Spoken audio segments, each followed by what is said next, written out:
ಎಲ್ರಿಗೂ ನಮಸ್ಕಾರ. ಏನು ಹೇಳಬೇಕು ಅಂತ ಗೊತ್ತಾಗ್ತಾ ಇಲ್ಲ. ತುಂಬ ಖುಷಿ ಆಗ್ತಿದೆ.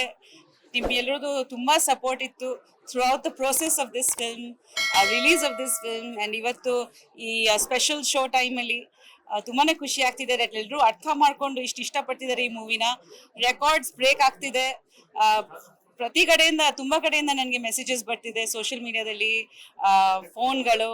ತುಂಬಾ ಖುಷಿ ಆಗ್ತಿದೆ. ಅವರು ಆಲ್ಮೋಸ್ಟ್ 9 ವರ್ಷದ ನಂತರ ಡೈರೆಕ್ಷನ್ ಮಾಡಿದ್ದಾರೆ ಆ್ಯಂಡ್ ನೀವೆಲ್ಲರೂ ತುಂಬ ಸಪೋರ್ಟ್ ಮಾಡಿದ್ದೀರಾ. ಆ್ಯಂಡ್ ಇವತ್ತು ನಮ್ಮ ಕಾಲೀಗ್ಸು, ನಮ್ಮ ಫ್ರೆಂಡ್ಸು, ಫ್ಯಾಮಿಲಿ ಎಲ್ಲರೂ ಮೂವಿ ನೋಡಿ ಇಷ್ಟಪಟ್ಟಿದ್ದಾರೆ ಅಂತ ತುಂಬ ಪರ್ಸನಲ್ ಆಗಿ ಖುಷಿ ಆಗ್ತಿದೆ ಇವತ್ತು ನನಗೆ. ನಾನು ಸ್ವಲ್ಪ ಇಮೋಷನಲ್ ಆಗಿದ್ದೀನಿ ಇವತ್ತು.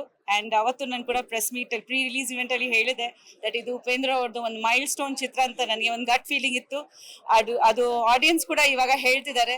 ಸೊ ತುಂಬಾ ಹೆಮ್ಮೆ ಆಗ್ತಿದೆ, ಯಾಕಂದರೆ ನಮ್ಮ ಕನ್ನಡ ಚಿತ್ರ ಎಲ್ಲರೂ ಅಂತಾರಾಷ್ಟ್ರದಲ್ಲಿ ಈ ಮಟ್ಟಿಗೆ ಸಕ್ಸಸ್ ಆಗ್ತಿದೆ, ಎಲ್ಲರೂ ಸೆಲೆಬ್ರೇಟ್ ಮಾಡ್ತಿದ್ದಾರೆ ಅಂದರೆ ತುಂಬ ದೊಡ್ಡ ಖುಷಿ, ದೊಡ್ಡ ಹೆಮ್ಮೆ. So thank you so much. And ಹೀಗೆ ನಿಮ್ಮ ಸಪೋರ್ಟ್ ಯಾವಾಗ ನಮ್ಮ ಮೇಲೆ ಇಲ್ಲಿ ತುಂಬಾ ಮುಖ್ಯ. Thank you so much. ನಂದು ಫೋಕಸ್ ಸಿಗ್ತಾ? ನಾನು 20 ವರ್ಷದಿಂದ ಫೋಕಸ್ ಮಾಡೋಕ್ಕೆ ಟ್ರೈ ಮಾಡ್ತಾ ಇದ್ದೀನಿ ಅವ್ರ ಜೊತೆಲಿ. Thank you so much. Thank you. Latest ಹಾಗೂ ಇಂಟ್ರೆಸ್ಟಿಂಗ್ ಸುದ್ದಿಗಳಿಗಾಗಿ ಬಾಸ್ ಟಿವಿ ಕನ್ನಡ ಚಾನೆಲ್ನ ಸಬ್ಸ್ಕ್ರೈಬ್ ಮಾಡಿ. ಹಾಗೆಯೇ ಬೆಲ್ ಐಕಾನ್ ಪ್ರೆಸ್ ಮಾಡಿ. ಇದರ ಜೊತೆಗೆ ಫೇಸ್ಬುಕ್, ಇನ್ಸ್ಟಾಗ್ರಾಮ್, ಎಕ್ಸ್ನಲ್ಲೂ ಮಿಸ್ ಮಾಡದೆ ಫಾಲೋ ಮಾಡಿ.